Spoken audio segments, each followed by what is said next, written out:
যদি খুব পরিষ্কার করে বলি তাহলে আমরা নিজেরাও বিপদে আছি। খুবই দুঃখজনক।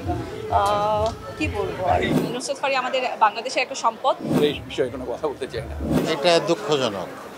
এখন উনি কি অভিনয় করার জন্য বন্দী হয়েছেন নাকি অন্য কোনো কারণে, সেটা এখন আমাদের কাছে পরিষ্কার না। তবে শুধুমাত্র যদি অভিনয় করার জন্য উনি বন্দী হয়ে থাকেন, সেটা অবশ্যই আমাদের শিল্পীদের জন্য লজ্জার এবং কষ্টের এবং যদি খুব পরিষ্কার করে বলি তাহলে আমরা নিজেরাও বিপদে আছি। নুসরাত ফারিয়ার যে ব্যাপারটা সেটা হচ্ছে আপনার যদি মামলা হয়ে থাকে, যদি নিষেধাজ্ঞা থাকে, দেশের বাইরে যেতে পারবেন না, তো সেটা হচ্ছে কোর্টের মাধ্যমে মনে হয় পারমিশন চেয়ে তখন দেশের বাইরে যেতে হয়। সো এখন ওর নিষেধাজ্ঞা ছিল, তারপরও সে গিয়েছে, এই জন্যই অ্যারেস্ট করা হয়েছে, যেটা আমরা দেখলাম। সো এটা খুবই দুঃখজনক। কি বলবো আর? ফারিয়ার জন্য আমার নিজের কাছে অনেক বেশি খারাপ লাগছিল অ্যান্ড এটা আসলে মানে নিতে পারছি না।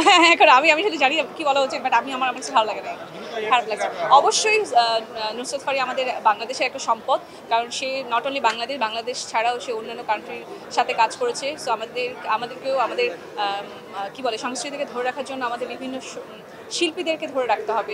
শিল্পীরা যদি এইসব কারণের জন্য যদি ভয় পেয়ে যায়, দেখা যাবে যে আমরা শিল্পী তৈরি হবে না খুব বেশি। সো শিল্পী তৈরির ক্ষেত্রে আমরা আসলে একটু সাপোর্ট করব, শিল্পীদের ওপর আঙুল না তুলি। আমার কাছে মনে হয় যে শিল্পীদের পাশে দাঁড়াবো। অ্যান্ড অনেক সময় দেখা যায় টানা সপ্তমবারের মতো বেস্ট টিস্যু পেপার ব্র্যান্ড হিসেবে স্বীকৃতি পেয়েছে বসুন্ধরা টিস্যু। টাইমে শিল্পী একটা সবকিছুর একটা টাইম থাকে। যেমন আজকে আমি কর্নিয়া, নেক্সট টাইমে আরেকজন আসবে। সো এই কর্নিয়ার পার্টটুকুতে কর্নিয়াকে আসলে মূল্যায়ন করা উচিত, কারণ কর্নিয়া কিন্তু এক কর্নিয়া সব মানুষের জন্য করে কিন্তু কাজ। সঙ্গীত শিল্পী একা হওয়া যায় না। আমি কার জন্য কাজ করছি? আমি দর্শকদের জন্য কাজ করছি। সবাই দর্শক, সেটা রাজনীতিবিদ হোক, পুলিশ হোক, সাধারণ জনগণ হোক, সবার জন্য কাজ করছি। সো আমাদেরকে সাপোর্ট না করলে আমরা কোথায় যাবো বলেন?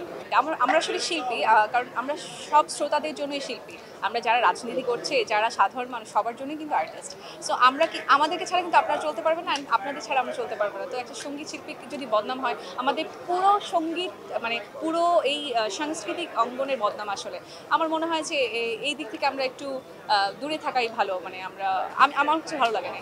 এই প্রসঙ্গে আসলে আমি কোনো কথা বলতে চাই না এই বিষয়ে। না, অনেকেই বললে আমি আসলে এই বিষয়ে কোনো কথা বলতে চাই না।